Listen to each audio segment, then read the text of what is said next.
এবার আমি এর মধ্যে দিয়ে দিচ্ছি একে একে সব সবজি, আলু, পটল, মিষ্টি কুমড়ো, সজনা ডাঁটা,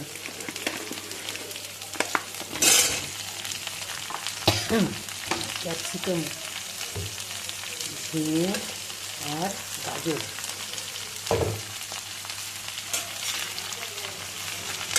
দেখো একটা কি সুন্দর রঙিন সবজি, নানান কালার আছে, রেড, গেরুয়া, হোয়াইট, গ্রিন।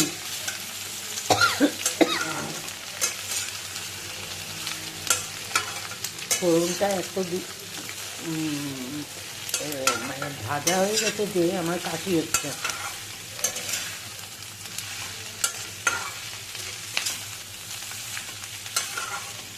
এবার আমি এতে নাড়তে নাড়তে এর থেকে, ডাঁটার থেকে, আলুর থেকে, মিষ্টি কুমড়া থেকে যে জলটা বেরোবে সেটাতেই এই সবজিটাকে আমি সিদ্ধ করব। এখন আমি এর মধ্যে দেবো লবণ স্বাদ মতো,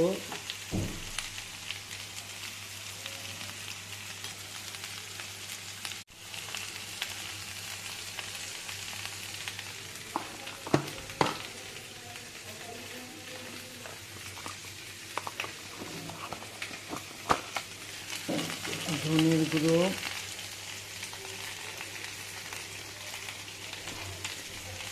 আর জিরার গুঁড়ো।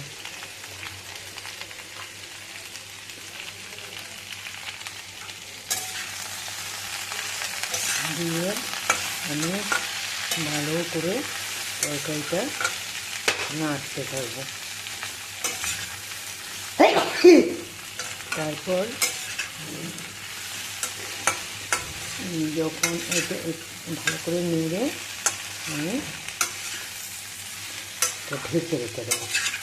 ওই যে জল সবজির থেকে বেরোবে সেটাতেই সবজি সিদ্ধ হয়ে যাবে আর তৈরিও হয়ে যাবে। দেখবে খেতে এটা মুসুরির ডালের সাথে, মুগ ডালের সাথে খুবই ভালো লাগে। যখন দেখবো সব সবজি সিদ্ধ হয়ে গেছে এবং মাখা মাখা হয়ে গেছে তরকারিটা, তখন এর মধ্যে একটু আদা গ্রেট করা, আর এর মধ্যে কিন্তু আমি খুব সামান্য জল ইউজ করব। জল সবজির থেকে যে জল বেরোবে সেটাতেই